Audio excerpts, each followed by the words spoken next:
FM 105.3MHz CPBC 가톨릭 평화방송입니다. HLQP.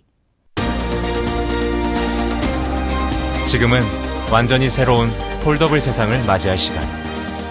갤럭시 Z 폴드 3, 플립 3. 삼성 갤럭시 Z 폴드 3, 플립 3가 5시를 알려드립니다.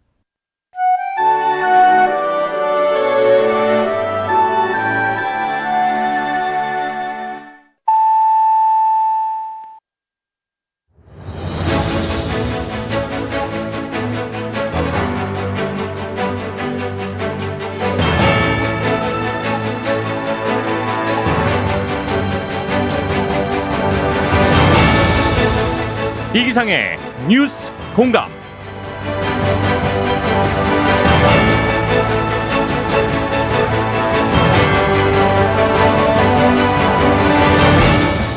청취자 여러분 안녕하십니까? 이기상의 뉴스 공감 이기상입니다.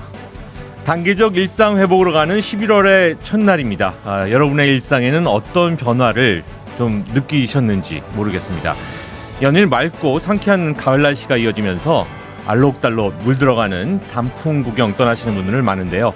자, 이제는 익숙해진 이 개인 방역 수칙들 꼼꼼하게 지키면서 코로나19에 갇혀서 답답했던 몸과 마음 조금은 가볍게 가져보는 것도 좋을 것 같습니다.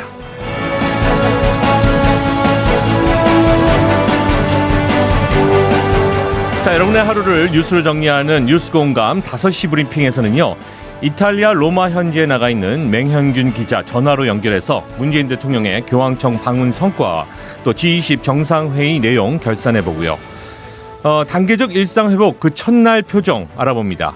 그리고 일본의 자민당 위기 여론 속에서 치루어진 중의원 선거 결과와 또 안철수 국민의당 대표의 세 번째 대권 도전 이야기 전해드리겠습니다.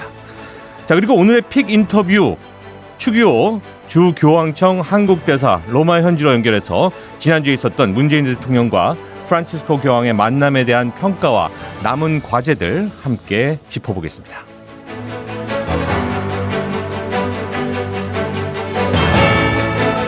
네, 뉴스 공감은 청취자 여러분들과 함께 만들어가는 프로그램입니다. 100원의 유료 문자 샵 1053 어플리케이션 빵톡을 통해서 실시간 글 남겨주실 수 있겠고요. 그리고 유튜브 이기상의 뉴스 공감에서는 보이는 라디오로 지금 만나 뵙고 있으니까 많은 분들 들어와 주시면 되겠습니다. 자, 뉴스 공감 시작하겠습니다.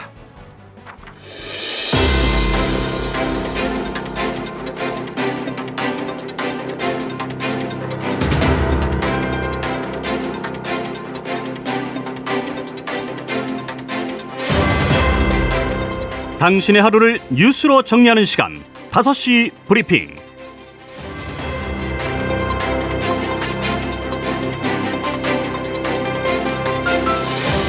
네, 시청자 여러분의 하루를 뉴스로 정리하는 5시 브리핑 시작하겠습니다. 자, 오늘도 김영규 기자 그리고 오창희 인권연대 사무국장 두 분 함께 하십니다. 어서 오십시오. 네, 안녕하세요. 네, 안녕하십니까. 네.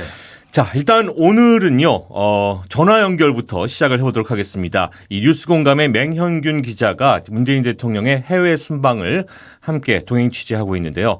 먼저 맹 기자를 통해서 이 문재인 대통령의 바티칸 이탈리아 방문 이야기 한번 결산하고 지금 상황까지 알아보도록 하겠습니다. 맹현균 기자. 네, 영국 글래스고에 마련된 프레스 센터입니다. 안녕하십니까. 지금 G20 정상회의가 끝나자마자 이탈리아에서 지금 영국으로 이동을 한 거죠? 예, 그렇습니다. 현지 시간 10월 31일 저녁에 이동을 했고요. 오늘 네. 새벽 도착했습니다. 현재 영국은 오전 8시입니다. 오전 8시. 지금 그 문재인 대통령의 바티칸 이탈리아 방문 내용부터 좀 짚어보도록 하겠습니다.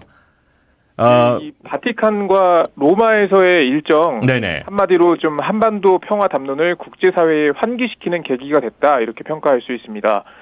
문 대통령은 여러 일정에서 한반도 평화 의제를 설명하고 지지를 이끌어내는 것에 공을 들였습니다. 먼저 아시다시피 프란치스코 교황과의 만남으로 시작됐고요. 교황은 문 대통령의 방북 요청에 초청장을 보내주면 기꺼이 가겠다, 이렇게 답했습니다. 이처럼 교황의 방북 의지를 재확인한 건 분명한 성과입니다. 문 대통령은 이어진 G20 정상회의에서도 이 교황의 방북 의사를 거듭 밝히면서 한반도 평화 프로세스에 대한 지지를 요청했습니다. 이 한반도 평화 의제를 국제사회에 다시 한번 환기하는 계기가 됐다 이렇게 볼 수 있고요. 이를 바탕으로 종전선언을 가속화하기 위한 노력을 보였다 이렇게 평가할 수 있을 것 같습니다. 네.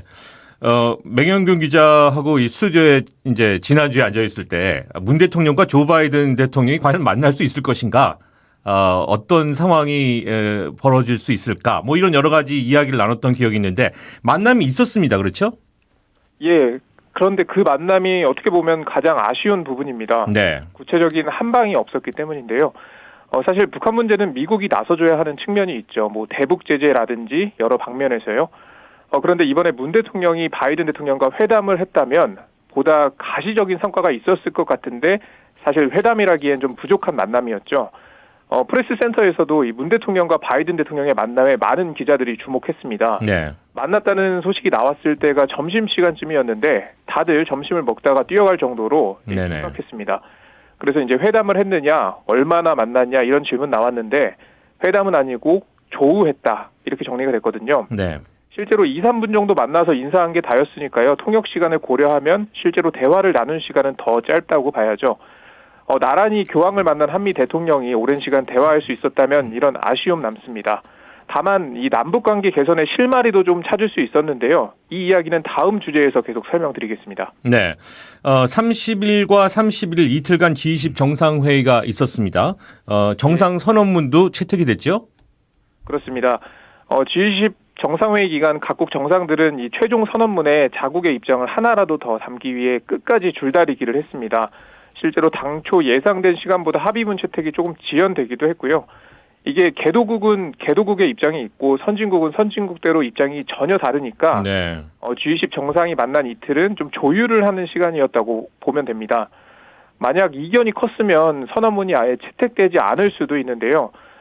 그래서 기자들은 좀 기사를 써야 하니까 굉장히 좀 긴장을 하면서 회의 상황을 지켜봤습니다. 이번엔 결론적으로 공동선언문 채택됐습니다. 네. 조항이 굉장히 많은데 굵직한 사안 몇 개만 추려서 설명드리겠습니다. 네네. 일단은 그 코로나19 백신의 공평한 보급에 대한 그런 노력을 한다라는 것에 대한 합의가 이루어졌어요. 예, 그렇습니다. 올해 말까지 전 세계 인구의 40% 그리고 내년 중반까지 70%의 코로나 이 백신을 접종하겠다는 계획인데요. 그러니까 이게 전체 인구 가운데 70%를 접종한다가 아니라 모든 나라의 접종률을 70%까지 올리겠다는 겁니다. 아하. 그래서 앞서 제가 이제 남북관계 개선의 실마리를 언급했죠. 그게 이 부분인데요. 코로나 발생 이후 국경을 닫은 북한에도 백신을 지원할 수 있는 계기가 될 수 있는 거죠. 또 우리나라는 문 대통령이 계속 강조한 것이 글로벌 백신 생산의 허브로 자리매김하겠다 이런 목표 갖고 있잖아요. 네네. 또 여기서 주목할 점이 문 대통령과 피에트로 파롤린 교황청 국무원장과의 만남이었습니다. 이 파롤린 추기경은 교황청은 언제든지 북한 주민의 인도적 지원을 할 준비가 돼 있다고 말했죠. 그래서 이제 교황청을 통한 대북 백신 지원 충분히 좀 가능성이 있어 보이고요. 또 이제 교황청 성직자성 장관 유흥식 대주교도 이 바티칸에서 기자들과 만나서 비슷한 언급을 했습니다. 충분히 지원할 수 있고 지원할 수 있는데 중요한 건 북한의 태도에 달렸다. 이 북한과 관계 있는 사람들을 통해서 만날 수 있는 길을 만들면 좋겠다. 여러 경로로 분위기 조성되고 있다. 이렇게 설명했습니다. 네. G20 정상선언문에서 이제 기후위기 관련 사안도 담겨 있습니다. 그렇습니다. 먼저 이제 G20 정상들은 지구의 이 평균 기온 상승폭을 산업화 이전 대비 1.5도 이내로 억제하고자 이 공동으로 노력한다 이렇게 합의를 했는데요. 그러니까 2015년 파리 기후 변화 협약에서는 2도 이내로 유지하기로 했고 나아가 1.5도 이하로 제한하고자 함께 노력한다 이런 문구였으니까 좀 한 발자국 더 들어간 내용이 이번 G20 공동 합의문에 포함이 된 겁니다. 이번 선언문을 보실 때요. 이런 1.5도 뭐 이런 상세한 숫자가 정말 중요한 의미가 있는데요. 뭐 무엇을 위해서 협력한다, 노력한다 이런 문구들이 쭉 나옵니다. 근데 자세히 보면은 명확한 시점이 빠져서 아쉬운 합의들이 있어요. 대표적으로 탄소 중립인데 우리나라는 2050년 탄소 중립을 위해 노력하고 있죠. 근데 이번 정상 선언문에는 시점을 딱 정하지 못했습니다. 네. 애매하게 21세기 중반 전후로 뭐 탄소 중립을 달성한다 이렇게 돼 있거든요. 네네. 그러니까 선진국들은 구체적인 목표 시점을 넣고 싶어 했지만 뭐 중국과 인도, 러시아의 반발로 접점을 찾지 못한 겁니다. 언뜻 보면 좋은 말 같은데 사실상 합의에 실패한 겁니다. 석탄 발전 철폐도 좀 마찬가지인데요.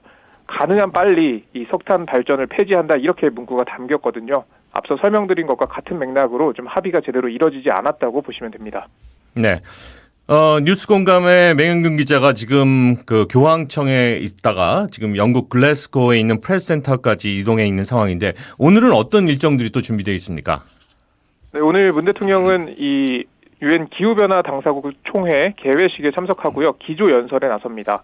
또 여기서 주목되는 점이 행사장에서 조 바이든 미국 대통령과의 만남이 또 이뤄질지 관심이 쏠립니다.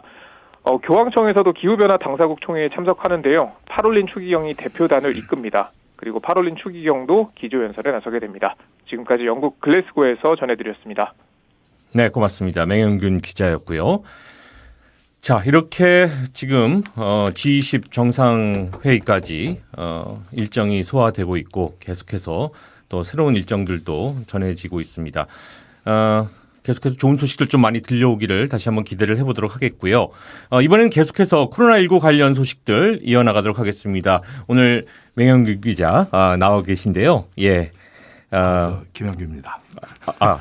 제가 지금 실례했습니다. 김현규 기자님. 네. 오늘부터 단계적 일상 회복, 위드 코로나가 말 그대로 시작이 됐습니다. 예, 그렇습니다. 네. 국내에서 첫 확진자가 발생한 게 지난해 1월 19일이니까요. 네. 652일 만이고요. 백신 접종이 올해 2월 26일 날 시작됐으니까 249일 만입니다. 네. 정부는 일상 회복을 안정적으로 계속 추진할 수 있도록 방역 실천 참여 협조를 거듭 당부했는데요. 박향 중앙사고수습본부 사회전략반장의 말을 들어보겠습니다. 네. 마스크 쓰기, 또 주기적으로 실내 환기하는, 또 증상이 있는 경우에는 신속하게 검사를 받는 이 세 가지 방역 수칙은 일상생활 속에서 반드시 실천해야 될 기본 수칙입니다. 우리 정부에서도 모든 총력을 다해서 안전한 일상 회복의 과정을 차근차근 달성해 나가도록 하겠습니다. 네. 자, 일상 회복. 이것이 이제 말 그대로 회복을 한다는 게 이게 쉽지가 않은 일이거든요. 그렇죠. 사실 감이 잘 오지도 않습니다. 네. 예. 일단 일단 정부가 발표한 것은 총 3단계에 걸쳐 진행되는데요. 네. 우선 1단계는 4주 동안 시행됩니다. 그리고 방역 상황을 평가해서 다음 단계로 넘어갈지 결정하게 됩니다. 1단계에서는 식당과 카페 영업시간 제한이 사라지고요. 사적 모임 인원 제한도 풀립니다. 백신 접종 유무와 관계없이 수도권은 10명, 비수도권은 12명까지 모일 수 있습니다. 네. 그러면서 동시에 종교시설의 방역도 이제 완화가 됐습니다. 네, 그렇습니다. 예. 먼저 미사 참여는 성당 수용 인원의 절반까지 가능합니다. 접종 완료자만 있는 경우에는 인원 제한이 아예 없습니다.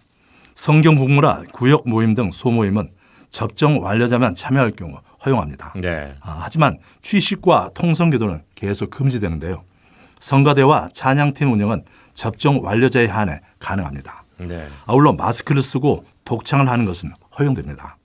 수련회와 기도회 등 종교 행사는 100명 미만으로 해야 하며 접종 완료자만 있는 경우에는 500명 미만까지도 가능합니다. 네. 이런 디테일들이 이제 저희가 자세히 한번 읽어보고 나한테 적용되는 것이 어떤 것인가를 잘 파악을 해야 되는 것 같은데 성가대를 하되 마스크를 쓸 경우 독창을 하는 것은 허용이 된다. 이것도 좀 새롭네요. 네. 사회복지시설은 이른바 이제 방역 패스가 시행이 되는 거죠? 네, 그렇습니다. 네. 일단 백신 접종 완료자 중심으로만 출입이 허용되는데요. 미접종자는 PCR 검사에서 음성 확인을 받아야만 출입이 가능합니다. 외출 외박도 접종 완료자에 한해 허용되고 미접종자는 원칙적으로 금지됩니다. 다만 등교나 출퇴근은 예외적으로 허용되며 해당 거주자를 위한 별도의 격리 생활 공간이 마련돼야 합니다. 네.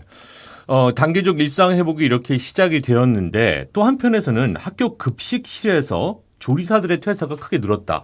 이거는 무슨 얘기입니까? 좀 우울한 소식인데요. 네네. 한국일보가 단독 보도한 내용입니다. 이 신문에 따르면 서울, 경기, 대구, 세종 등 대부분 지역의 올해 1학기 급식 종사자 중도 퇴사 규모가 이미 지난해 수준을 넘거나 육박한 것으로 나타났습니다. 특히 올 3월부터 전면 등교를 시작한 대구의 경우 중도 퇴사자가 2018년부터 올 6월까지 3년 반 사이 네. 코로나19 전보다 배 이상 치솟았습니다. 이 신문은 코로나19로 인한 방역 업무가 추가되며 중도 퇴사, 신입 선발, 또 중도 퇴사의 악순환이 급증했다고 전했는데요. 오는 20일부터 전면 등교가 실시됩니다. 유은혜 부총리 겸 교육부 장관은 지난달 29일 교육 분야 단계적 일상회복 추진 방안 브리핑을 통해 방역 인력 충원 방침을 밝혔습니다. 네. 들어보시죠. 방역 인력이 추가로 필요한 학교는 교육청으로 신청하셔서 방역 인력을 충원해 주시길 바랍니다. 관련한 예산은 교육부와 교육청에 준비되어 있습니다. 급식 현장에서 얼마나 현실화될지 지켜볼 일입니다. 네. 그러니까 그 방역을 위한 여러 가지 업무들이 좀 과중하게 가면서 퇴사하는 분들도 좀 많이 늘어난다는 얘기가 아니 있다고요. 그런 네. 얘기가 아니라요. 네네. 그러니까 급식 종사자, 네. 그러니까 학교에서 급식을 주지 않습니까? 네. 거기서 일하시는 분들이 기본적으로 경무와 박봉입니다. 월급을 많이 주면 그만두지 워낙에, 않는데 주로 여성 인력들이 많고 네. 또 연세 많으신 분들이 많은데 체력적으로 힘에 붙일 정도로 힘든 업무예요. 어떤 학교는 원래 그렇게 하면 안 되는데 네. 학생 식당하고 교사 식당을 따로 운영하는 데도 있어요. 그래서 교사 식당은 좀 각별한 반찬을 차려내야 되는 데도 있고 노동 강도가 세지는 거죠. 그래서 원래 학교의 급식 종사자들이 이직률이 높아요. 네. 높은데 그나마 요새 좀 버텼던 건 뭐냐면 코로나 때문에 학생들이 전면 등교하지 않고 부분적으로 등교하니까 그래도 밥상을 차려내는 일이 좀 적으니까 살만했는데 이제 다시 전면 등교다. 그러면 어려워지는 거죠. 그래서 이직률이 높은 겁니다. 이건 뭐냐면 교육부 총리는 뭐 예산도 준비되어 있다라고 얘기하지만 그 예산이 경무와 박봉을 벗어날 만큼의 예산이냐, 만족할 만한 예산이냐, 네. 좋은 일자리로 가기 위한 정도의 예산이냐 하면 전혀 별개라는 거죠. 그래서 이 문제는 다른 문제도 아니라 우리 아이들을 먹이는 문제이기 때문에 네네. 제대로 잘 먹이는 게 사회적으로 굉장히 중요한 뭐 가치도 있고 실질로도 중요하니까 이 급식 종사자들이 대거 퇴사하고 있는 문제에 대해서는 교육당국이 각별히 신경 써야 될 것 같고요. 각별히 신경 쓴다는 거는 노동 강도를 좀 낮춰주는 거예요. 사람이 할 만한 일이 돼야 네. 퇴사하지 않고 계속 다닐 수 있는 거죠. 요새 일자리가 없다 이런 얘기들 많이 하는데도 불구하고 특히 여성 인력들이 퇴사를 많이 하는 것은 굉장히 귀 기울여야 되는 아주 중요한 신호라고 봅니다. 네. 근무 조건 자체가 워낙이 지금 힘들다, 어렵다라는 그런 반증이네요. 그렇죠. 네. 그러니까 막노동한다 이런 심정을 토로하시는 분들이 되게 많아요. 네네. 그러니까 너무 힘들면 못하는 거거든요. 먹고 사는 것도 중요하지만 우리가 정말 죽을 것 같아 이런 상태면 안 되는데 급식 종사자분들이 그런 말씀을 많이 하시고 교육당국이 귀 기울여야 한다고 봅니다. 알겠습니다. 자, 이번에는 나라밖 소식 좀 알아보겠습니다. 일본 여당인 자민당이 중의원 선거에서 과반 이상을 차지했습니다. 네, 그렇습니다. 네네. 일본 중의원 총선이 어제 치러졌는데요. 중의원의 그 전체 의석은 465석입니다. 기시다 총리가 이끄는 자민당은 전체 의석의 과반을 훌쩍 넘는 261석을 확보했습니다. 일본 정부와 자민당은 특별국회를 빠르면 오는 10일 소집할 예정인데요. 이번 특별국회에서는 새 총리를 선출하는 선거를 하게 됩니다. 앞서 기시다 총리는 지난달 4일 100대 총리에 선출됐는데요. 이번 선거 승리로 연임이 사실상 기정사실화됐습니다. 네. 이번 선거는 조금 뭐 다를 수도 있을 것 같다 뭐 이런 얘기가. 아니요. 근데 사실은 뭐 일본은 이렇게 표현하면 과할지 모르지만 자민당의 나라죠. 나라라고, 아주 예. 예외적인 상황이 잠시 있었고요. 네. 지금 뭐 야당들도 자민당에서 갈라져 나온 데가 많죠. 그러니까 일본이 한 30년 넘도록 이렇게 침잠하는 것 같은 분위기가 많지 않습니까? 그건 경제적으로도 그렇고 국제적 위상으로도 그렇고요. 일본 영화나 드라마가 재미없어진 지도 그쯤 된 것 같습니다. 반면에 한국은 어떠냐 굉장히 역동적이죠. 네네. 실질 임금으로 보면 한국이 일본보다 앞서 있습니다. 지금요. 이런 게 왜 그러냐면 정치적으로 너무 가라앉아 있는 상태인 거죠. 네. 지금 그러니까 자민당이 어떻게 하든 간에 뭐 코로나 방역에 성공하든 실패하든 이와 상관없이 언제나 과반을 할 수 있고 그것도 압도적인 단독 과반이거든요. 근데 영국이나 프랑스 의원 내각제를 하고 있는 다른 나라들 뭐 독일 같은 경우에 보면 상상할 수도 없는 여당의 압도적인 승리가 전후에 계속 반복되고 있다는 거죠. 저는 이게 굉장히 중요한 코드라고 봅니다. 일본 네네. 사람들이 스스로의 운명을 적극적으로 역동적으로 좀 개척해 나가야 되는데 그런 면에서 매번 실패하고 있는 게 아닌가 싶기도 하고요. 반면에 대한민국은 어떠냐 하면 뭐 들썩들썩 하잖아요. 너무 역동적이죠. 그렇죠. 일단 또 하나 다른 건 우리는 선거날 쉬지 않습니까? 네. 빨간 날인데 여기 일요일에 선거를 하고 그러네요. 주일날. 그러니까 이런 것도 많이 다르고 우리는 뭐 10년에 한 번씩 바뀐다든지 뭐 또는 국회도 지형이 바뀐다든지 이런 게 있습니다. 그러니까 정치 세력들이 각자 국민들의 지지를 얻기 위해서 상당히 노력하는 중입니다. 네. 지금 대선판이 그렇고요. 뭐 황당한 얘기도 많이 나오지만 결국은 국민들에게 조금이라도 더 이뻐 보이겠다. 수권 능력을 인정받겠다 이런 거거든요. 네. 이런 역동성이 사회 발전에 도움이 되는 한국의 모델과 네. 정권 교체 가능성도 전혀 없고 언제나 뭐 아베 1, 2, 3가 되는 일본과의 차이인 것 같고 그런 면에서 이웃 나라로서 좀 답답하고 안타까움을 느낍니다. 저는 일본도 좋은 의미에서 좋은 경쟁을 많이 하면 참 좋거든요. 함께 발전하는 건데 네. 그런 면에서 좀 답답합니다. 네. 아주 가까운 나라임에도 불구하고 상당히 다른 다이나믹을 지금 보여주고 있는 네. 두 국가가 아닌가 싶고요. 자, 그런 의미에서 우리 국내 정치 소식도 좀 알아보겠습니다. 국민의당 안철수 대표가 네. 제20대 대통령 선거에도 출마를 합니다. 네, 말씀하신 대로 이번이 세 번째입니다. 네. 지난 2012년 그리고 2017년 출마했었죠. 안 대표는 출마 선언식에서 더 늦기 전에 산업화 시대, 민주화 시대를 넘어 선진화 시대로 나아가는 시대의 교체를 해야 한다고 출사표를 던졌습니다. 이로써 4개월 앞으로 다가온 대선 초반 레이스는 원내 정당 기준으로 사자 구도로 펼쳐지게 됐는데요. 네. 이재명 더불어민주당 후보, 심상정 정의당 후보, 안철수 후보에 이어 오는 5일 대선 후보 선출 예정인 국민의힘까지 모두 4명입니다. 총 4명이고 네. 그리고 뭐 다른 분들도 분명히 또 많이들 나오시긴 할 그럴 테니까 가능성이 높죠. 번호는 이제 한번 10개 되더라도 예. 안철수 대표의 출마선은 못지않게 파격 대선 공약이 또 눈을 뜹니다. 예. 이 발언이 상당히 지금 회자되고 있고 주목되고 있는데요. 네. 안철수 후보는 중간 평가에서 50% 못 미치면 물러나겠다. 안 대표는 당선되면 임기 중반에 중간 평가를 받겠다고 밝히면서 이렇게 말했는데요. 네. 이때 국민 신뢰를 50% 이상 받지 못하면 물러나겠다고 덧붙였습니다. 네. 아울러 말했습니다. 그러면서 22대 총선에서 본인이 소속된 정당이 제1당이 되지 못하면 역시 깨끗하게 물러나겠다고 말했습니다. 네. 중간에 뭐 중간 평가 얘기 나오고 뭐 국민 투표하겠다 뭐 이런 아니, 얘기 그러니까 옛날부터 이게- 있었거든요. 네, 그럼요. 예. 근데 예. 뭐 선진화 이런 것도 MB께서 일찍이 하셨던 얘기고요. 이렇게 선진화라는 것 자체가 새롭지는 않습니다. 저는 조금 답답하게 보는데요. 50%라는 걸 여론조사로 할 건지 어떻게 뭐 국민 총투표를 네네. 하겠다는 건지 뭐 여러 가지 좀 답답한데 사실 누구나 알고 있듯이 당선 가능성은 없습니다. 그런데 네. 그런 분들이 국민의당의 안철수 후보가 그렇고 또 정의당의 심상정 후보가 그런데 네. 매번 반복적으로 나오고 있거든요. 그러니까 이게 혹시 정당이 사당화된 건 아닌가 하는 의심이 좀 있고요.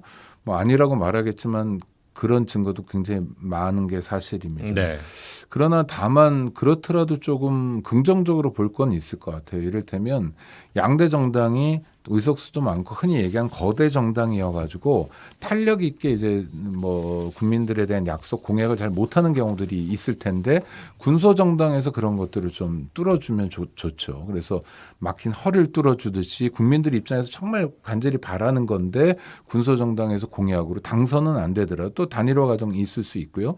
그래서 이제 정책 현실성을 높이는 방법이 있는데 그거보다는 눈에 잘 띄는 공약들, 네. 뭐 특정 인물을 말씀드려서 죄송합니다만 허경영식 공약들이 넘치면 네. 이건 정치 발전에 도움이 안 되는 거고 다만 한 걸음이라도 앞으로 나갈 수 있는 공약들을 좀 제시해 주면 좋겠다. 그렇다면 뭐 군소 후보라도 의미가 있을 것 같고요. 원내 정당 후보가 4명에서 멈출 것 같지는 않습니다. 아시는 것처럼 뭐 시대 전환, 그렇죠. 또 네. 기본소득당 우리가 좀 낯설긴 하지만 그분들도 아마 하나씩 낼 것 같고요. 그렇죠. 또 늘 후보를 내는 녹색당도 있고 그래가지고 정당 소속만 15명은 넘어가지 않을까 하는 생각이 드는데 그게 하나하나가 좀 의미가 있었으면 좋겠는데 매번 네, 보는 맞습니다. 판을 예. 다시 보고 유권자 입장에서 정말 힘들어 공보 읽는 것도 물론 어떤 후보는 공보도 안 보내는 후보도 있습니다만 네. 의미 있는 정치적 움직임이면 좋겠다는 바람을 가져봅니다. 네. 알겠습니다. 자, 오늘도 5시 브리핑 이렇게 함께 이야기를 나눠봤습니다. 오창의 인권연대 사무국장님 그리고 김영규 기자님 두 분과 함께했습니다. 고맙습니다. 고맙습니다. 감사합니다.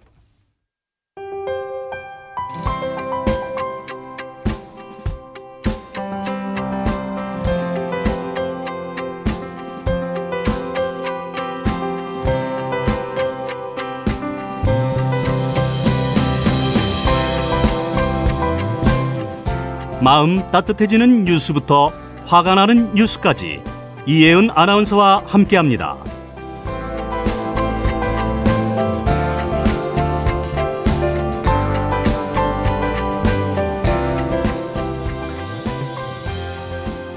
네, 뉴스 초이스 오늘도 이혜은 아나운서와 함께합니다. 어서 오십시오. 네, 안녕하세요. 자, 첫 번째 소식은요. 네, 요즘 길거리 보면 색색깔의 낙엽이 조금씩 떨어져 있는 모습 볼 수가 있습니다.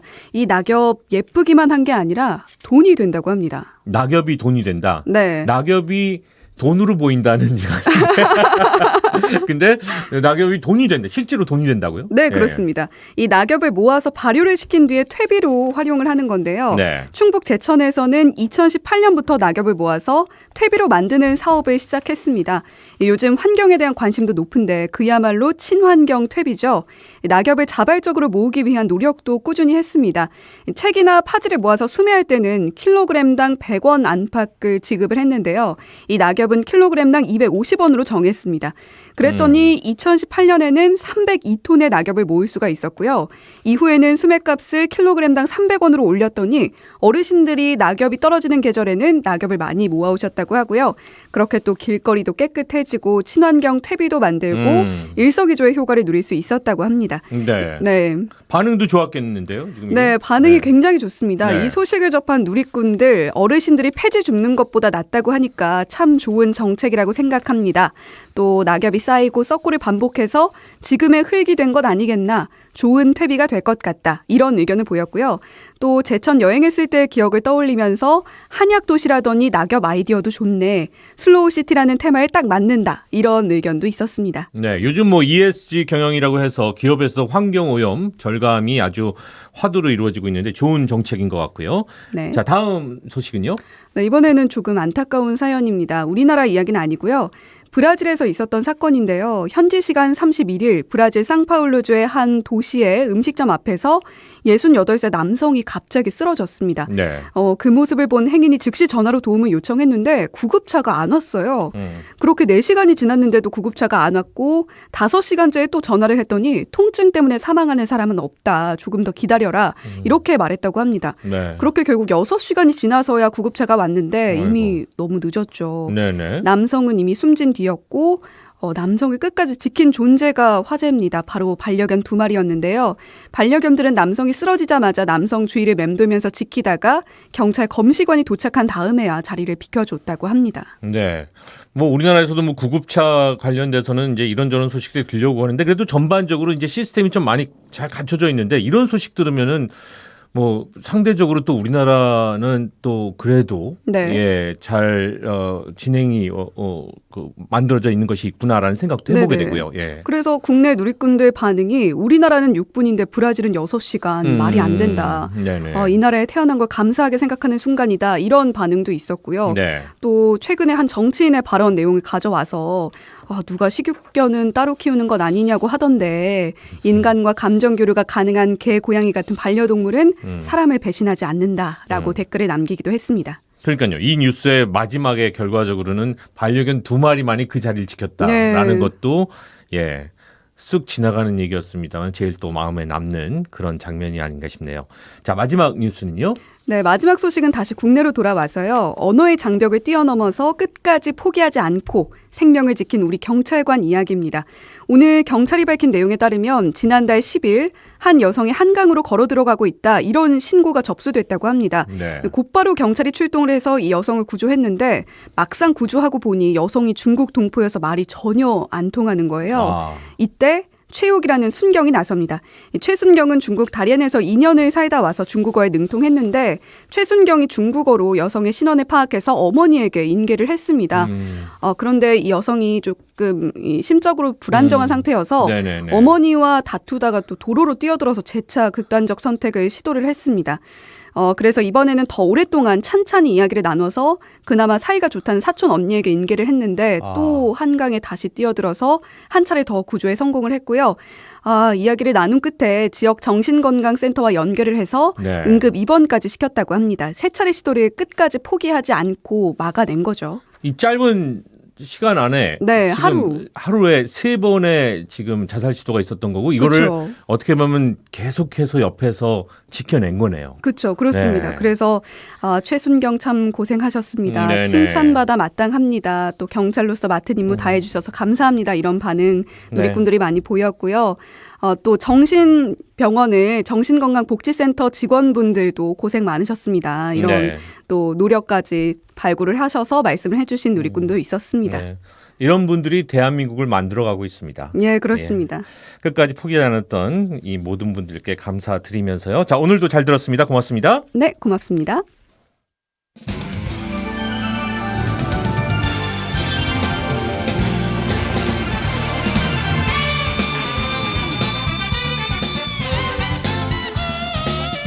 주요 뉴스 가운데 뽑힌 오늘의 픽 지금 바로 시작합니다.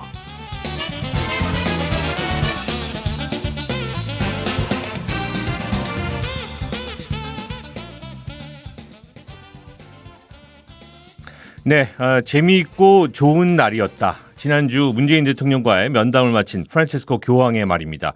문재인 대통령의 방북 제요청에 프란치스코 교황은 이번에도 흔쾌히 수락을 했는데요. 3년 전 방북 요청과 수락이 북미 대화 결과에 기대어서 아무런 진척이 없었다면 이번 교황청이 북한 측과 실질적으로 접촉하고 있는 것으로 전해지면서 그 기대감을 더하고 있는데요. 프란치스코 교황의 방북 의사가 한반도 평화의 실질적인 모멘텀이 되어줄 수 있을지 궁금해집니다. 자, 문재인 대통령의 프란치스코 교황 예방 수행단으로 함께한 추기호 주교황청 한국대사를 로마 현지로 직접 전화 연결해서 이야기 나눠보도록 하겠습니다.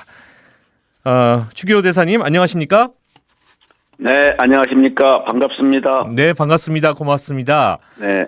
자, 이 프란치스코 교황과 또 문재인 대통령의 만남 어떻게 옆에서 또 지켜보셨습니까? 예, 한마디로 감명 깊었습니다. 현직 대통령으로서는 오셔서 두 번째 교황을 만나신 우리 대통령은 처음이었는데요. 그렇죠. 교황은 만나자고 그냥 만나주는 분이 아니고요. 네네. 이번에도 G20 정상이 20나라에서 왔습니다만 지금 만나신 게 첫날 우리 대통령, 바이든 미국 대통령, 그리고 그 다음날 아침 일찍 인도 총리, 이렇게 시간 제약이 많습니다. 오후에는 안 만나시고요, 또. 네네. 오늘은 또 여기, 제성절 해서 또 휴일이고 해서, 다른 정상들이 못 만난 분들이 꽤 있었을 것으로 봅니다. 네. 좌우지간 그 두 분 만남을 제가 지난번 기록도 보고 이번에도 준비하고 실제 옆에서 지켜보면서 두 분 사이에서는 특별한 영적인 유대가 있으시다 이런 생각을 많이 합니다. 물론 종교에서 비롯되는 것이겠지만 네. 상당한 영적인 유대가 있으신 분입니다. 그 사이에 친서 교환도 많이 하셨고요. 그래서 아주 행복하게 느낍니다. 네네. 저희는 그 현장에 없었으니까 말이죠. 두 분 표정이나 분위기는 어땠습니까? 교황께서는 워낙 마음을 편하게 해주시고 특히 가끔 농담도 많이 해주세요. 예. 수행단에 예를 들면 수행단의 청와대 부속실에 우리 프란체스코란 성함을 가진 부속실 수행단이 있었는데 네. 대통령께서 이 사람도 프란체스코입니다 했더니 프란체스코 교황이 한 분 한 분 악수하시면서 프란체스코 주니어 그래서 복서도 터지시고 굉장히 농담도 네네. 즐기시고요. 네네. 편하게 해주시고 물론 우리 대통령 부부 네. 우리 대통령 부부 모두 독실한 신자시기 때문에 그렇죠. 여사님께서 미사포도 검게 쓰고 나오셔서 그런지 교황께서 아주 화기애애하다고 그럴까 영적으로 네네. 아주 충실한 그런 대화. 네. 사진으로 전해지는 장면들만 봐도 그런 분위기가 좀 전달이 됐던 것 같고요.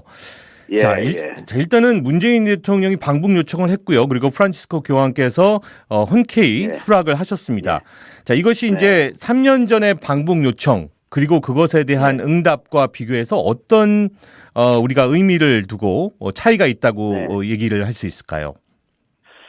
네, 뭐 3년 전에 요청, 저는 요청이란 용어는 조금 피하고 싶습니다. 왜냐하면 이제 그 요청은 초청장을 보낼 북한이 할 거고, 네네네. 우리는 이제 그 북한의 의도를 3년 전에 전달하셨고, 이번에도 똑같이 이제 권유를 하신 거죠. 맞습니다, 맞습니다. 왜냐하면 프란치스코 교황께서 상당히 그 사회적 약자, 어린이, 또 평화가 취약한 곳 이런 데 관심이 많습니다. 화해가 필요한 그런 데 관심이 많고, 네. 그렇기 때문에 3년 전 상황보다 더 좋아졌으면 좋아졌지 나쁜 건 없어요. 기본적으로 큰 변화가 없고요. 네. 북한 상황은 아시다시피 더 어려워졌으니까 예를 들면 이제 올해 기억하실지 모르겠습니다만 교황께서 교황 역사상 처음으로 이라크를 가셨거든요. 네. 거기도 뭐 반대도 많았다고 그래요. 분열도 있고 또 신변 안전 위험도 있고 무슬림이 지배하는데 거기 가서 어떻게 하겠느냐 했는데 가서 무슬림 그 시아파 최고 지도자도 만나시고 또 이렇게 종교 간 대화도 진행하시고 이렇게 그런 걸 아주 중요시하게 여기시는 교황입니다. 네. 그래서 기본적으로 이 뭐 이라크 경우는 이제 전쟁터였고 과거에 또 그런 문제가 있기 때문에 저는 교황님의 이런 자세를 물론 다른 교황님도 그러셨을 겁니다만 지금 교황님은 루카복음 15장을 생각을 많이 합니다. 거기 보면 이제 저 양 주인이 100마리 중에 한 마리를 잃어가지고 99마리를 놓고 한 마리를 찾아 나서지 않습니까? 네네. 그 한 마리를 찾아가지고 좋아서 친구들을 불러서 파티하고 이런 그 즐거움, 그 좋아하는 그런 모습. 그런 모습이 많이 투영이 되는 그런 교황 같습니다. 제가 보기에는. 네네. 어려운 곳을 가시고요. 예를 들면 지금 저희 9년째입니다만 가까운 영국, 독일, 프랑스 조사해 보니까 이런 데는 안전한 곳이지만 안 가십니다. 네네. 우선순위에 밀려 있는 거죠. 그러니까 어려운 지역을 가시려고 그럽니다. 그러니까 그런 것 같네요. 한반도는 대표적으로 평화가 취약하다 이렇게 보시고 관심이 아주 높으십니다. 우선적으로 가야 될 곳이라고 생각을 하고 계신 것 같고요. 아까 그 말씀하신 것처럼 이 뭐 그 정식적인 방북 요청 이런 것은 이제 북쪽에서 제대로 나와서 이루어져야지 될 부분이지 않겠습니까? 이번에 이제 그 한반도 상황이나 남북 관계의 교황님의 방북 의지가 재확인이 되었는데 이것이 이제 어떤 영향들을 향후에 끼칠 수가 있을까? 그것을 우리가 좀 궁금하게 생각을 합니다. 예. 네. 뭐 의지는 재확인이 됐고 또 우리 정부의 입장도 한반도 평화 구조가 취약하니까 뭐 예를 들면 종전선언도 하자 이제 이런 그 추진을 하고 있습니다만은 북한이 이제 어떻게 나오는지가 중요할 것 같고요. 네. 근데 지금 북한은 3년 전하고 비교한다면은 꼭 굳이 비교한다면은 지금 그 코로나 바이러스 팬데믹이 있지 않습니까? 네. 모든 세계가 어려운데 북한도 국경이 기본적으로 폐쇄됐다고 들었어요. 그래서 어려움이 훨씬 큽니다, 지금.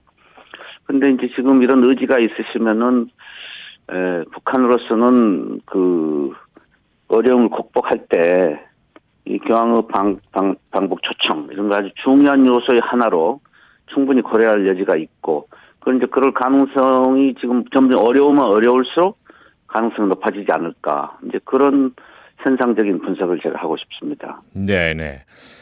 실제로 교황청에서 이탈리아 주재 북한 대사관과 접촉을 하고 있는 것으로 전해 들은 바가 있는데요.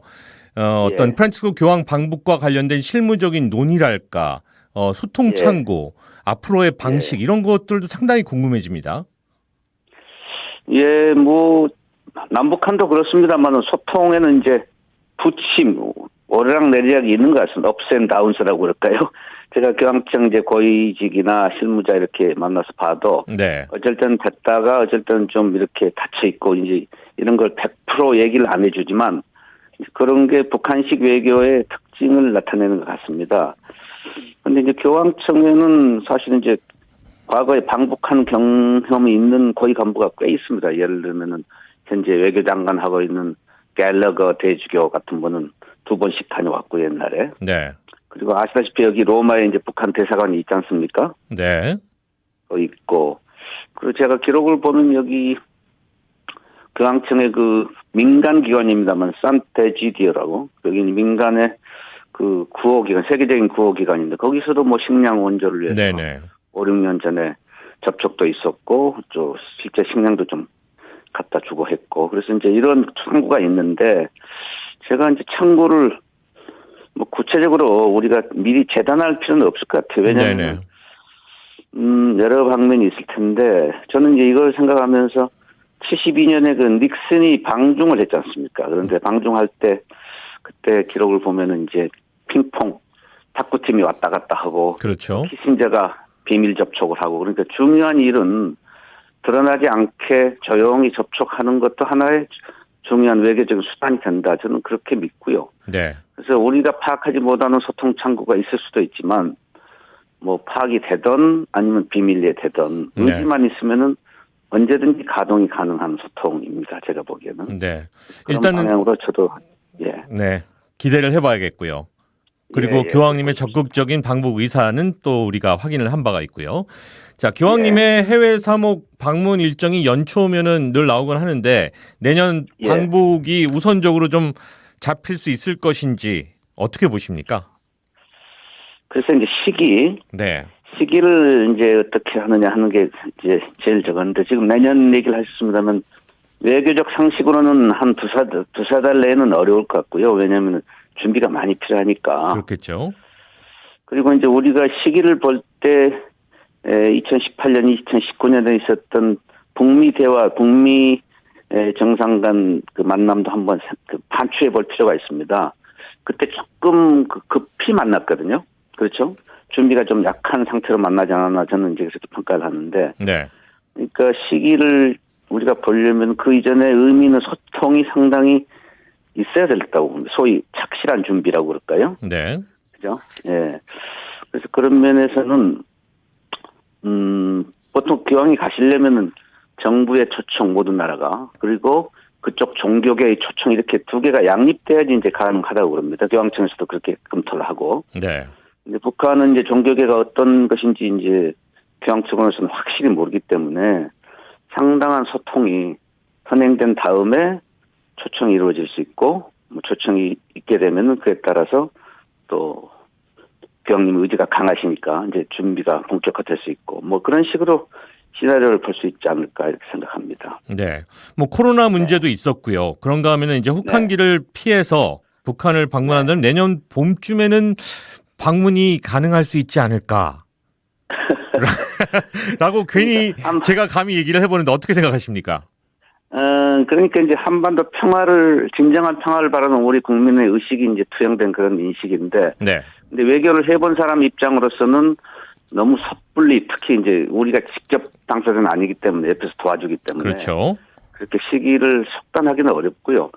다만 그 교황청 내 분위기만 말씀드리면은 아까 그 요가복음 15장을 말씀드렸습니다만은 이른 양을 찾아서 떠나는 그 교황님의 마음 그런 걸 읽으니까 웬만한 어려움이 있더라도 공식화되면은 신속히 이렇게 움직이실 가능성이 많다.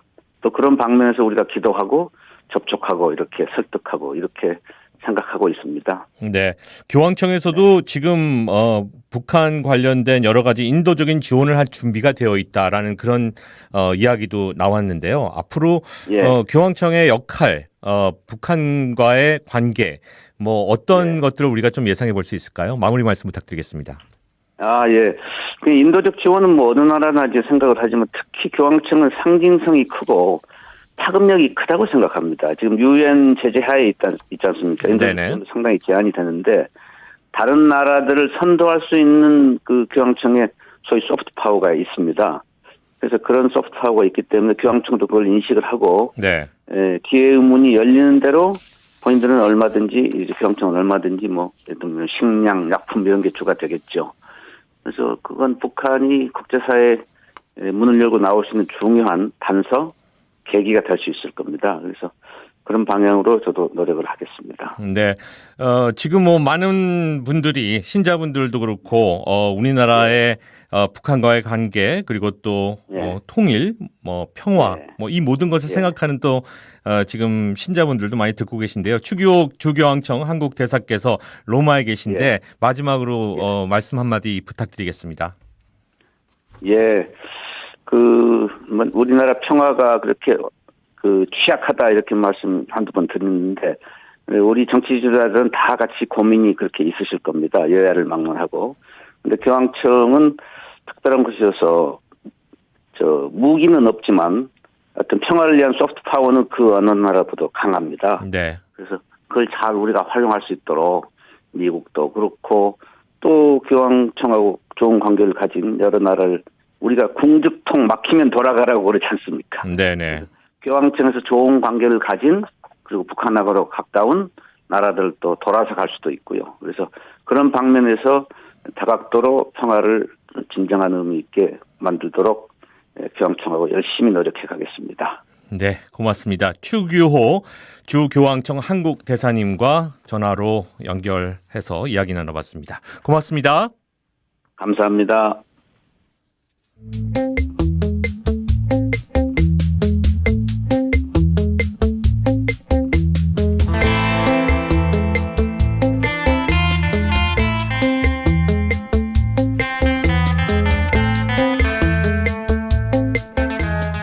가짜뉴스 감별사 전민기 팀장이 콕 집어 팩트체크 해드립니다.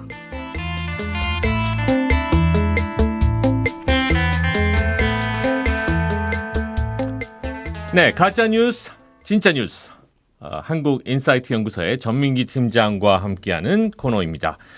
자, 오늘은 어떤 내용을 가지고 팩트 체크를 좀 해볼까요? 네, 그 임신부가 코로나19 백신 맞으면 태아에게도 코로나19 항체가 무조건 생긴다. 네. 이런 이야기들이 지금 나오고 있어서 사실인지 좀 확인해 보겠습니다. 그러니까요. 이 코로나 백신과 관련되어서 사실 제가 유튜브도 들어가서 이렇게 보다 보면 말이죠. 네. 정말로 나름 어떤 저명하고 무슨 대학, 미국 무슨 뭐 저널, 네. 뭐 유명한 분들이 얘기하는데 그게 또 다 달라요. 첨예하게 또 붙습니다. 그래서 맞습니다. 이 백신 관련돼서는 정말로 사실은 누구를 믿어야 될지 좀 불안하기도 하고 네, 네. 여러 가지 의견들이 많이 있습니다. 그렇죠? 그렇습니다. 예. 그래서 아마 그래도 이제 연구 결과가 좀 쌓였어요. 네네. 임신부를 상대로 해서 많지는 않지만 그래도 그 결과를 바탕으로 해서 이야기해 드리겠습니다. 지난해 말까지만 해도요. 네. 임산부에 대한 백신 접종이 허용되지 않았었죠? 그렇습니다. 네네. 지난해 말까지만 해도 국내외 모든 임신부에 대한 접종이 허용되지 않는 그런 추세였죠. 왜냐하면 당연히 이 결과가 없었기 때문에 모르니까. 예. 그래서 그랬고요. 코로나19 팬데믹이 그동안 사실은 인류가 겪어보지 못했던 상황이기 때문에 그럼요. 이 백신이 태아에게 어떤 영향을 미치는지 굉장히 조심스러운 부분이었어요. 성인이 아니라 또 아이가 이제 뱃속에 있기 때문에. 그렇죠. 뭐 일반인들한테도 어떤 영향을 주는지 모르는데 임산부한테 했을 때 그 태아한테까지는 또 어떤 영향이 미치는지. 맞습니다. 그런데 이제 성인이나 그 청소년들 대상으로 한 데이터가 쌓이면서 이제 임신부들에게도 한번 백신을 놓기 시작을 했고요. 거기에 대한 이제 결과치가 차곡차곡 좀 쌓여가고 있는 그런 상황입니다. 자, 일단 제가 들은 내용은 그 태아에게 원래 엄마가 가지고 있는 백신, 그러니까 그 항체가 전달이 된다. 아, 그렇죠. 맞습니까? 왜냐하면 현재까지 그 임신부에 코로나19 백신 접종하면 태아에게 항체가 전달된다라는 연구 결과가 속속들이 이제 다양한 곳에서 나오고 있거든요. 네네. 그래서 백신 접종 여부와 상관없이 이제 원래 엄마에게 있는 항체는 태아나 이 신생아에게 전달이 되게끔 되어 있어요. 이 인체 시스템 자체가. 그래서 이제 면역 글로불린이라고 불리는 이제 단백질이 있는데 이거를 이제 쉽게 항체라고 합니다. 그래서 이런 것들이 태반을 통해서 또 모유를 통해서 신생아한테 전달이 되는데 왜 신생아가 이제 태어나면 면역력이 강합니다. 그래서 감기에 잘 안 걸려요. 그렇죠. 돌 전까지는. 네네. 그게 바로 항체가 이제 엄마를 통해서 이제 전달이 되기 돼서. 때문이거든요. 근데 이제 면역력이 또 특정 기간이 지나면 사라지죠. 네. 그래서 어렸을 때 각종 예방 접종을 맞게 되는데 자, 그렇다면 코로나19 백신 항체는 어떻게 되느냐 이게 아마 가장 궁금하실 거예요. 그대로 그렇죠? 잘 전달이 돼서 그럼 그 아이는 계속해서 코로나 걱정 안 해도 되는 것이냐? 맞습니다. 그래서 이제 결론부터 말씀드리면 네네. 일단 관련 연구가 가장 먼저 발표된 곳이 백신 접종률 1위 국가인 이스라엘이었어요. 네. 그 올해 2월에 이스라엘의 예루살렘 하다사 대학 의학센터가 그 연구를 실시했는데 코로나19 백신을 2회까지 접종한 임신 3개월 차 임신부 20명 전원에게서 항체가 검출이 됐고요. 이들의 아기도 태반 전이를 통해서 같은 효과를 보였다. 어허. 결론은 항체가 전달이 됐다는 거죠. 네네. 그리고 임신부의 예방접종이 코로나19 감염으로부터 산모와 신생아에 대한 보호를 제공할 수 있다라는 걸 이제 보여준 거죠. 그래서 3월 17일에는 또 미국에서 임신부 중 코로나19 백신을 접종한 여성이 항체를 보유한 아기를 출산하게 되는 첫 아하. 사례가 나오게 돼요. 그랬군요. 예, 그렇습니다. 자, 이 항체가 전달이 됩니다. 네. 뭐 코로나 백신 항체뿐만이 아니라 그 전에도 늘 엄마하고 아기는 말 그대로 한 몸이랑 네, 다름이 네, 없으니까 그렇죠. 그런 것인데 자 그런데 그렇기 때문에도 또 네. 백신 접종이 걱정이 되는 거예요. 좀 조심스럽겠죠. 네네. 예, 이렇게 코로나 뭐 이외에도 다른 연구들이 쭉 나왔기 때문에 이제 전 세계에서 임신부들도 백신을 좀 맞게끔 네. 이렇게 권유하는 국가들이 많아졌고요. 코로나19 백신 맞을 경우 태아에게도 항체가 전달된다는 연구가 지금 계속 나오고 있는데 네. 말씀해 주신 대로 임신부잖아요. 그렇죠. 그 아이, 태아가 사실은 걱정이 되기 때문에 조금은 조심스러운 상황인 건 맞습니다. 그래서 네네. 미국 질병통제센터가 임신부는 코로나19로 심각한 질병을 겪을 확률이 임신하지 않은 사람에 비해 높은 것으로 보이기 때문에 코로나19 백신을 접종받을 수 있다라는 지침을 내었어요. 무슨 말이냐면 임신부가 코로나19에 걸리게 되면 그렇지 않은 성인에 비해서 위험도가 확 올라간다라는 거예요. 네. 이렇게 되면 엄마가 위험해지면 결국에는 결론적으로 태아한테도 위험하기 그러니까. 때문에 그래도 백신을 맞는 게 낫지 않겠느냐 이렇게 이제 결론을 내린 것이고요. 네. 그러면서 이제 동시에 신체에서 백신이 작용하는 방식에 근거해서 이런 백신이 임신부에게 위험을 초래할 가능성이 낮다고 보는데 그럼에도 불구하고 코로나19 백신이 이 임신부와 태아에게 미치는 안전성에 관한 데이터는 아직까지도 좀 부족하다라는 아하. 입장이에요. 그래서 네네. 개인 접종 여부는 개인의 선택이다 이렇게 이야기를 하고 있습니다. 개인의 선택이란 말이 제일 힘들어요 지금. 그렇죠. 예. 왜냐하면 이제 성인들도 마찬가지잖아요. 맞습니다. 예, 예, 예. 예. 네. 국내에서는 지금 어떤 상황인가요? 국내에서는 제가 보니까 10월 18일부터 임신부 그 백신을 시작을 했어요. 네. 그래서 아직까지 임신부에 대한 뭐 여러 가지 이제 글들이 올라오고 있어요. 그렇기 때문에 10월 18일이면 지금 얼마 안 됐잖아요. 그러게 채 한 말이에요. 달이 안 됐기 때문에 맞아야 되나요? 뭐 이런 글들이 많이 올라오고 있고 그렇지만 아까 말씀드린 대로 임신부가 코로나에 걸리게 되면 굉장히 고위험군이 될 수 있기 때문에 네. 그렇게 하면 결론적으로 아이에게까지 영향을 반드시 미치니까 그래도 맞는 걸 권고한다. 네네. 이렇게 이야기를 하고 있습니다. 그래서 뭐 그렇지만 아직도 이 아이에게 미치는 영향이나 부작용이 뭐 100% 지금 밝혀진 건 아니기 때문에 네. 좀 조심스러운 그런 상황인 건 맞습니다. 네. 자, 오늘 팩트 체크 여러분과 함께 지금 진짜 뉴스 가짜 뉴스 이야기하면서 코로나 백신에 대한 이야기 나눴는데요. 자, 오늘 팩트 체크한 내용 좀 정리를 한번 해보도록 하겠습니다. 네, 정리하면 현재 해외 여러 연구를 통해서 임신부가 코로나19 백신을 접종하면 태아에게도 항체가 전달된다라는 게 계속 밝혀지고 있고요. 그렇지만 해당 데이터나 연구가 아직 대규모가 아니기 때문에 임신부에 대한 접종은 조금은 조심스러운 상황인 것도 맞다. 근데 이제 중요한 건 다른 항체와 마찬가지로 태아나 신생아에게 전달된 코로나19 항체가 또 지속되지 않는다라는 점이거든요. 그래서 아이에게 항체가 형성되는 게 아니라 엄마의 항체가 아이에게 전달이 돼서 일정 기간 아이를 보호하는 거고요. 특히 모유를 통한 항체가 전달될 경우에는 더 많은 연구가 좀 필요한 상황이어서 일단 정부는 권고하고 있습니다. 왜냐하면 아까 말씀드린 대로 걸리게 되면 임신부는 훨씬 더 위험하기 때문에 그러나 선택은 개인의 몫이다. 이렇게 좀 결론을 낼 수가 있겠네요. 선택은 개인의 몫이다. 어렵다고 말씀을 드렸습니다만 그만큼 우리가 조금 주위에서 일어나고 있는 소식들, 뉴스들에 좀 민감하게 좀 스터디, 공부하는 마음으로 조금 준비를 해야 될 것 같아요. 비율이 낮지만 성인들도 부작용이 나타나고는 있거든요. 아주 낮은 비율로. 그렇죠. 근데 이제 이게 임신부가 됐을 때는 굉장히 위험할 수 있기 때문에 그 부분이 좀 조심스러운 겁니다. 예. 네, 알겠습니다. 자, 오늘도 한국인사이트 연구소의 전민기 팀장과 함께 가짜 뉴스, 진짜 뉴스 확인해봤습니다. 고맙습니다. 감사합니다.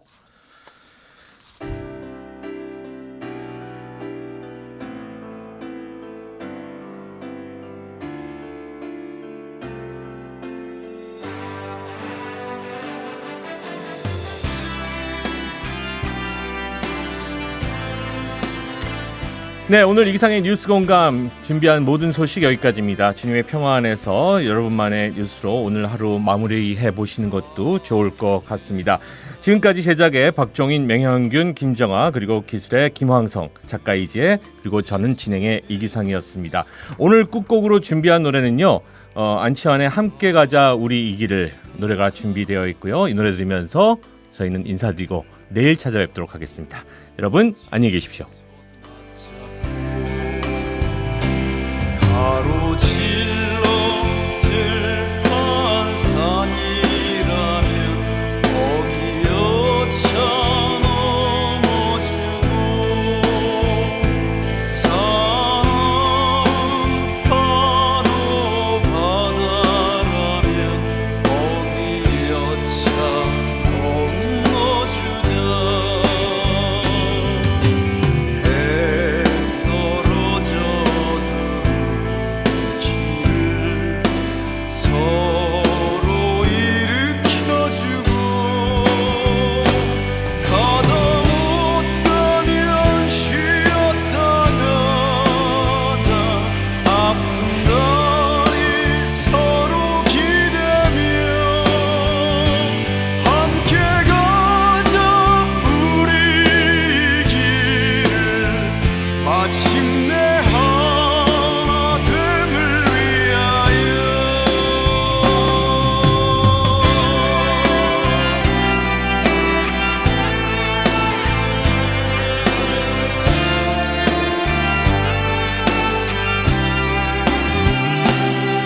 가로질러 들판 산이라면 어귀 여차 넘어주고 사나운 파도 바다라면 어귀 여차 건너주자 해 떨어져도 길을 서로 일으켜주고 가다 못 가면 CPBC FM 어렵게 개발한 제품 디자인이나 자신만의 아이디어를 누군가 허락 없이 사용하고 있나요? 특허청에 신고하면 도움을